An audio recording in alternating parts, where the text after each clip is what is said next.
Assalamualaikum warahmatullahi wabarakatuh, salam pencerahan. Apa kabar pemirsa TV-mu dimanapun Anda berada? Beragam informasi yang cerdas dan mencerahkan akan kami rangkum selama 30 menit ke depan. Di antara berita yang akan kami hadirkan yakni rapat paripurna pemilihan Ketua KPK berjalan tanpa KIH. Dan Fit and Proper Test pemilihan Ketua KPK berlangsung 2015. Semuanya akan kami rangkum dalam berita dan analisa. Bersama saya, Arina Nurrohmah.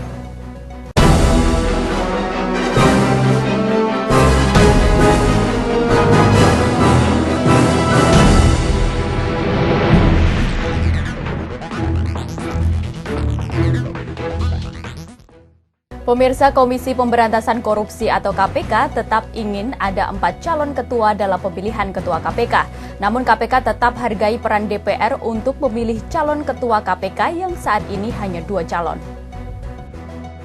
Komisi Pemberantasan Korupsi atau KPK kembali menyampaikan bahwa seleksi calon pimpinan KPK ditunda hingga 2015. Abraham Samad menuturkan jika posisi KPK tidak akan berubah dan tetap menganggap pemilihan salah satu calon wakil seideal mungkin dilakukan pada 2015. Proses seleksi calon pimpinan KPK kini tengah berada di MPR. Setidaknya ada 2 calon yang diserahkan pemerintah, yakni Bushra Mukhodas dan Robby Aryabrata. Sementara masa jabatan 4 pimpinan KPK lainnya akan berakhir pada 2015. Bila pemilihan wakil ketua KPK dilakukan bersamaan dengan 4 pimpinan KPK lainnya pada 2015, langkah itu akan menghemat anggaran. Posisi KPK kan tetap ya, kita nggak boleh berubah-berubah, karena kalau berubah-berubah apa jadinya negara ini. Jadi pemimpin itu harus tegas apapun yang terjadi. Jadi kita nggak berubah, tetap pada posisi semula bahwa KPK menginginkan kepemimpinan ini tetap berlangsung 4 saja, karena nggak ada yang dilanggar. Dari segi legitimasinya juga nggak ada yang dilanggar, dari segi kinerjanya juga nggak ada. Jangankan 4, seperti tadi saya katakan, 2 orang pun sekalipun itu kita masih bisa bekerja secara maksimal. Kekosongan 1 pimpinan KPK hingga tahun 2015 tidak akan mempengaruhi kinerja KPK. Namun, KPK tetap menyerahkan sepenuhnya proses seleksi kepada Komisi 3. Tanpa adanya pengganti wakil ketua KPK, keabsahan lembaga KPK bisa dipertanyakan menurut undang-undang, karena KPK merupakan lembaga dengan 5 pimpinan. Rizky Nurul Ilmi, Bambang Triwibowo memberitakan dari Jakarta. Pemirsa, rapat paripurna pemilihan Ketua Komisi Pemberantasan Korupsi yang sempat tertunda minggu lalu akhirnya dilanjutkan. Rapat tersebut tetap berjalan tanpa KIH. Proses seleksi pimpinan KPK akan memasuki babak final di DPR. 2 calon yang akan bertarung adalah Bushra Mukhodas dan Robby Aryabrata. Hanya saja proses seleksi ini terlihat dimotori Koalisi Merah Putih. Padahal sesuai peraturan yang ada harus diikuti dan dipilih oleh semua fraksi, bukan sebagian fraksi atau dari fraksi yang tergabung dalam Koalisi Merah Putih. Tetapi pada akhirnya keputusan Komisi 3 melanjutkan proses seleksi pimpinan KPK tidak melibatkan fraksi yang tergabung dalam Koalisi Indonesia Hebat.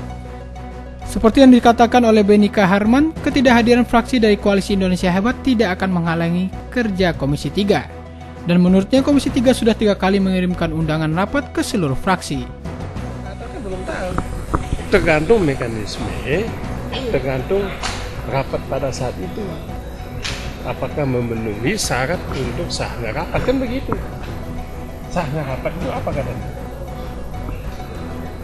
Sahnya rapat itu kan tidak dikatakan kalau KIH tidak datang, rapat tidak sah.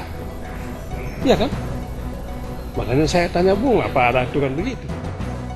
Bushra Mukhodas dan Robby Aryabrata akan menjalani Fit and Proper Test pada 3 Desember 2014. Mereka akan dites di Komisi 3 DPR RI dan selanjutnya DPR akan menetapkan siapa yang akan duduk sebagai pimpinan KPK. Rizky Nurul Ilmi, Bambang Triwibowo memberitakan dari Jakarta. Pemirsa, KPK usulkan Fit and Proper Test dilangsungkan bersamaan tahun 2015, tepatnya pada bulan Desember 2015 nanti. Pada rapat dengar pendapat atau RDP bersama Komisi 3 DPR RI kemarin, KPK menjelaskan 2 calon yang diajukan oleh pemerintah. Calon pimpinan KPK tersebut adalah Bushra Mukhodas dan Robby Aryabrata. Komisi Pemberantasan Korupsi telah menjalankan proses panjang dalam pencarian 1 orang pimpinan pengganti Bushra Mukhodas.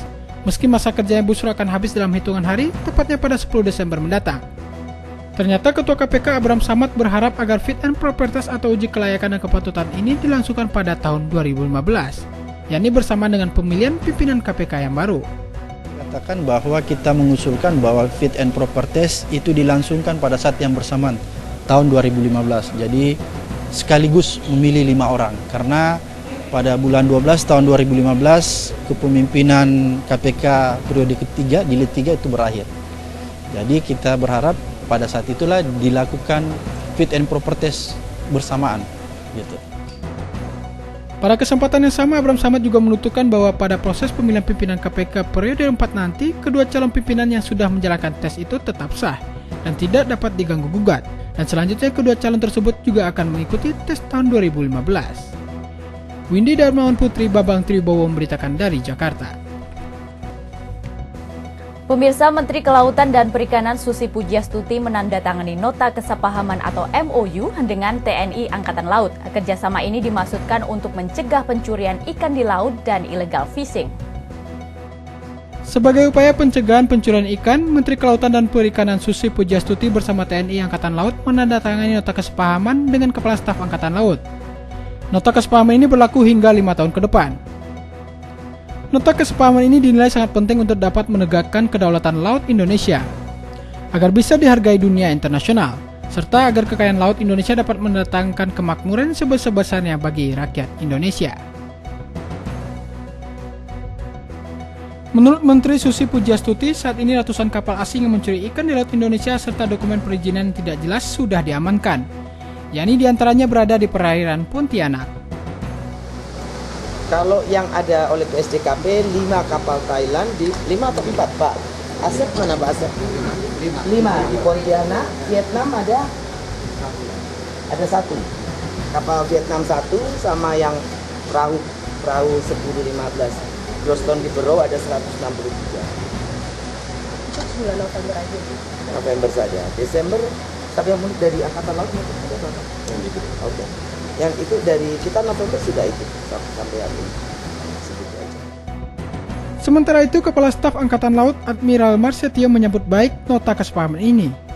Pemetaan tematik dan pertukaran data serta informasi untuk 5 tahun mendatang sangat dibutuhkan bagi TNI. Seperti halnya pembuatan peta perbatasan antara pemerintah dan TNI haruslah seragam dan dilakukan pemetaan musim ikan di berbagai daerah Indonesia. Yang Kelautan dan Perikanan dengan Dinas Geografi, yaitu dalam konteks pembuatan peta. Sebab selama ini kan para nelayan kita nggak tahu nih, ini wilayahnya wilayah mana? Wilayah Indonesia, kita dengan perbatasan ya. Ini wilayah negara tetangga. Kemudian juga nanti ketika peta-peta pada bulan November, Desember di daerah ini musim udang atau musim ikan apa, nanti kita bekerjasama hingga ini kita berikan kepada para nelayan, sehingga para nelayan tinggal cari ikan, cari ikan di mana daerahnya. Terhitung hingga Desember 2014 ini, Kementerian Kelautan dan Perikanan bersama tim gabungan lintas sektor berhasil menangkap hingga ratusan kapal ikan baik asing maupun lokal yang tidak berizin. Deddy Musoni memberitakan dari Jakarta. Beralih ke berita lain, pemirsa, 99 organisasi masyarakat melakukan demo di depan gedung DPRD dan kantor gubernur menuntut dilengserkannya Basuki Cahayapurnama atau Ahok dari jabatannya sebagai Gubernur DKI Jakarta. Sebanyak 99 ormas termasuk Front Pembela Islam atau FPI melakukan demo di DPRD DKI Jakarta dan di depan kantor gubernur. Demo ini sebagai upaya menginginkan Basuki Cahayapurnama atau Ahok lengser dari jabatannya sebagai Gubernur DKI Jakarta yang sah. Masa aksi ditenggarai berjumlah 3.000 orang dari 99 ormas. Selama aksi berjalan, seluruh demonstran terus melantunkan kalimat takbir. Adapun tokoh yang hadir dalam demo ini diantaranya Habib Rizik dan Fahru Rozi. Aksi dilakukan mulai dari depan gedung DPRD DKI Jakarta dilanjutkan di kantor gubernur. Di sini serangkaian acara teatrikal dimulai. Diawali dengan pembakaran patung Ahok hingga melantik gubernur tandingan yang dipilih langsung oleh 99 ormas yang tergabung dalam gerakan masyarakat Jakarta. Keamanan pun diperketat. Kapolda menerjunkan ratusan personil untuk mengamankan gedung DPRD dan kantor gubernur. Meskipun jumlah demonstran begitu banyak, namun aksi ini berjalan kondusif. Habib Rizik dalam orasinya juga mengucapkan terima kasih pada polisi yang telah bersiaga mengamankan jalannya aksi demo ini.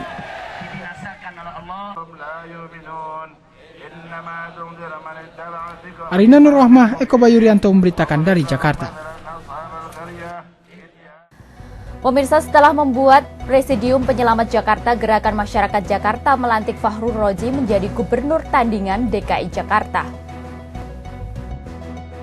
Gerakan Masyarakat Jakarta atau yang dikenal dengan GMJ membuat gebrakan mengejutkan dengan membentuk Presidium Penyelamat Jakarta. Tidak tanggung-tanggung, presidium tersebut langsung melantik gubernur tandingan versi Gerakan Masyarakat Jakarta. Ada beberapa nama yang masuk untuk diajukan jadi Presidium Penyelamat Jakarta. Nama-nama itu diantaranya Fakhrul Razi, Aswi Munawir, Ahmad Badawi, dan beberapa tokoh dari Ormas Islam dan Betawi. Namun akhirnya Fakhrul Razi lah yang terpilih dan disahkan dalam aksi demo di depan kantor DPRD DKI Jakarta tersebut. Dalam orasinya, Fakhrul Razi akan segera menjalankan tugasnya dengan melakukan belusukan ke sejumlah daerah di ibu kota seperti permintaan presidium agar menegakkan kebenaran dan memerangi kebatilan. Masyarakat Jakarta sebagai gubernur rakyat, karena Jakarta sudah dianggap dalam kondisi yang tidak kondusif. Rakyat sudah tidak suka.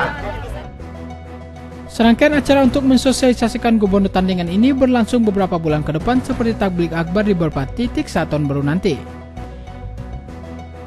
Para ormas ini juga mendesak DPRD DKI Jakarta melengsarkan Ahok dan melantik gubernur pilihan dari 99 ormas tersebut.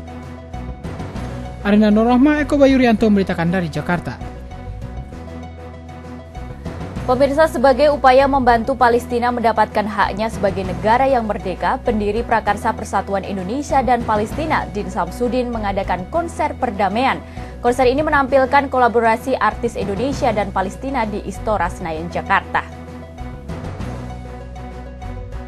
Konser perdamaian untuk Palestina yang digawangi oleh Din Samsudin selaku pendiri Prakarsa Persahabatan Indonesia Palestina atau PPIP, sejumlah delegasi Palestina hadir dalam konser ini. Salah satunya adalah Faris Mehdawi, Duta Besar Palestina untuk Indonesia. Konser ini juga dihadiri oleh ratusan orang dari berbagai kalangan, mulai dari Muhammadiyah, pejabat negara, hingga sejumlah artis dari tanah air. Acara diawali dengan menyanyikan lagu kebangsaan Indonesia Raya dan lagu kebangsaan Palestina.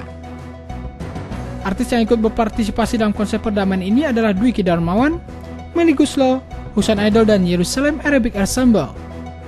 Kolaborasi apik diperlihatkan oleh artis-artis ini, yakni dengan menyanyikan lagu-lagu untuk perdamaian Palestina dan kemerdekaan rakyat Palestina. PPIP sebagaimana telah disebutkan tadi adalah gerakan rakyat Indonesia yang bersifat lintas agama, suku, profesi, dan afiliasi politik. Faris Mehdawi selaku Duta Besar Palestina untuk Indonesia memberikan sambutannya, yakni mengucapkan terima kasih terhadap Indonesia dan Din Samsudin pada khususnya yang telah memprakarsa terbentuknya Prakarsa Persahabatan Indonesia Palestina dan konser perdamaian untuk Palestina ini. Konser yang berlangsung selama kurang lebih 2 jam tersebut berjalan dengan penuh keharuan akan harapan untuk perdamaian bagi Palestina. Arina Nur Rahmah, Bambang Tribowo memberitakan dari Jakarta. Kami akan beralih ke berita lain pemirsa setelah jeda pariwara berikut ini.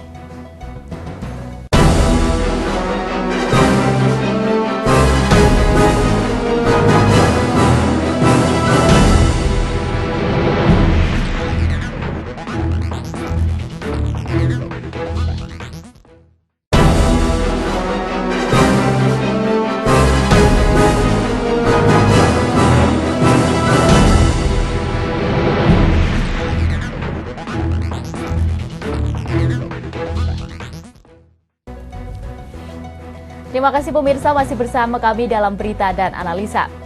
Wacana penyeragaman khutbah pasca pengajuan revisi Undang-Undang Penodaan Agama oleh Kemenak ke Mahkamah Konstitusi menuai beragam tanggapan.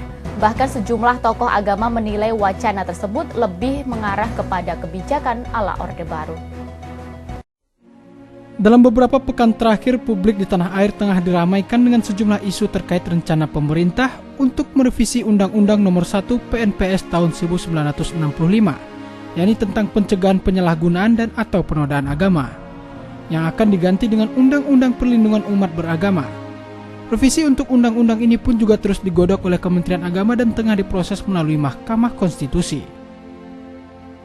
Akan tetapi revisi terhadap undang-undang yang telah ditetapkan sejak era Orde Baru ini disinyalir tengah memicu pro dan kontra dari masyarakat, Bahkan tidak sedikit masyarakat dengan tegas menolak revisi undang-undang tersebut.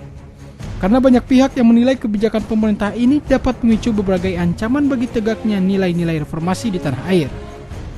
Salah satunya banyak pihak yang menilai bahwa revisi undang-undang ini akan menjadi pintu masuk untuk legitimasi sejumlah aliran kepercayaan, bahkan agama-agama baru. Selain itu, turunan dari kebijakan pemerintah ini juga digadang-gadang identik dengan mode pemerintahan Orde Lama, yang sempat melemahkan tatanan demokrasi di tanah air. Adapun turunan dari kebijakan tersebut yakni terkait wacana pemerintah untuk menyeragamkan atau mengatur materi dalam khutbah. Di mana aktivitas keagamaan berada dalam pengawasan pemerintah dan setiap materi khutbah yang disampaikan pun diatur dan diawasi oleh negara. Kembali munculnya wacana ala Orde Baru ini tentu memiliki dasar tersendiri. Jika kita melihat realitas politik dalam pesta demokrasi beberapa bulan terakhir, tentu kita dapat memahami bahwa hal tersebut merupakan salah satu dasar pemerintah mengeluarkan kebijakan tersebut. Di mana kita melihat forum khutbah di Tenggarai menjadi salah satu sarana memprovokasi masyarakat yang tidak jarang memicu konflik-konflik sosial maupun konflik keagamaan. Yang akan termaktub dalam Undang-Undang Pelindungan Agama ya, itu sebenarnya wacana kaitannya dengan penyelarasan atau monitoring khutbah-khutbah atau penyeragaman khutbah-khutbah itu pernah terjadi pada saat pemerintahan zaman Orde Baru. Waktu itu saya menjadi salah seorang pengurus dari Ikatan Masjid Indonesia di bawah Dewan Dakwah Islamiyah. Yang waktu itu ketua umumnya Pak Nasir, mantan Perdana Menteri. Waktu itu sudah ada bilik khusus, perlu adanya semacam surat izin berkhutbah, ya. Surat izin mubalik, jadi SIM, surat izin mubalik.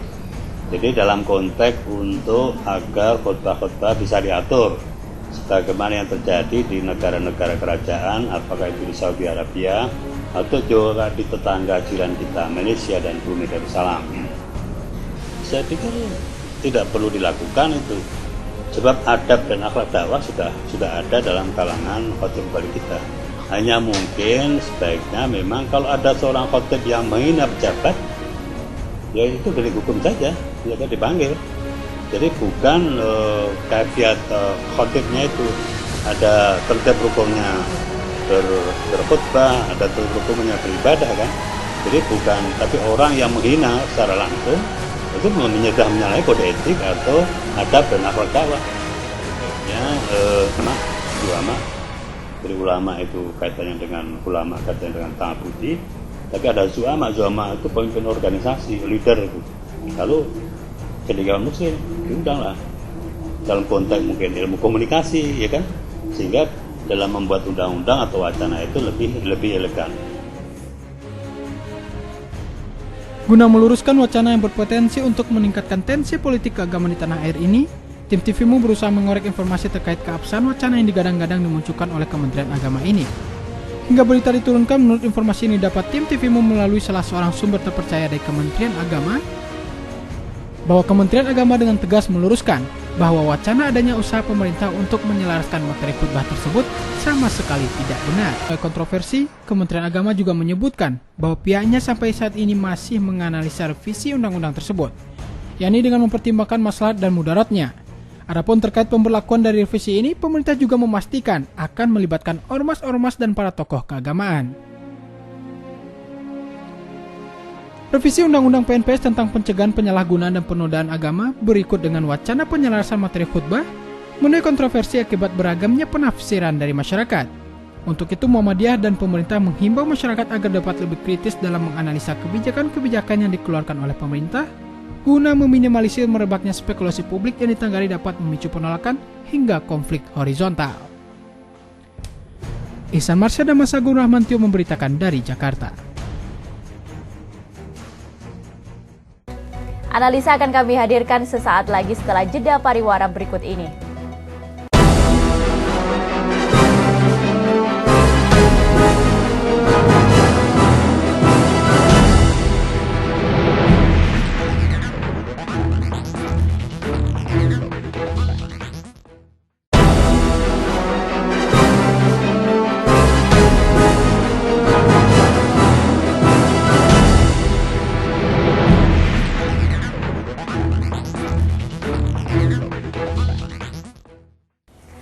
Terima kasih pemirsa, masih bersama kami dalam Berita dan Analisa. Polemik revisi Undang-Undang PNPS tentang penodaan agama yang menghasilkan wacana penyeragaman khutbah oleh pemerintah dinilai melemahkan fungsi lembaga keagamaan seperti MUI dan sejumlah ormas Islam lainnya. Akan tetapi hal tersebut dibantah oleh sumber TVMU dari Kementerian Agama yang menegaskan bahwa institusinya tidak akan terlalu jauh ikut campur terkait persoalan keagamaan yang bersifat fundamental. Kementerian Agama juga menegaskan konsistensinya untuk menyerahkan persoalan keagamaan yang substantif akan diserahkan kepada kalangan agamawan. Hal senada disampaikan pimpinan Pusat Muhammadiyah yang juga mantan Menteri Agama Republik Indonesia Profesor Dr. Malik Fajar melalui analisanya yang menyampaikan bahwa penyeragaman khutbah bagi umat Islam ini sangat kontradiktif. Dengan semangat reformasi di tanah air, Malik Fajar juga mengharapkan agar polemik keagamaan yang bersifat mendasar ini dapat diserahkan kepada ahlinya, yakni dari kalangan agamawan dan para cendekiawan. Berikut analisanya selengkapnya untuk Anda. Sebetulnya kalau khutbah sendiri itu tidak bisa diselaraskan, tapi setiap khutbah, khususnya khutbah Jumat, khutbah Idul Fitri, Idul Adha, biasanya orang itu sudah tahu persis khotib-khotib itu tentang etika, norma yang selain syarat rukunnya dalam aturan syariah ya. Tapi sekali lagi bahwa upaya-upaya semacam itu tidak sampai sejauh itu setelah reformasi ya.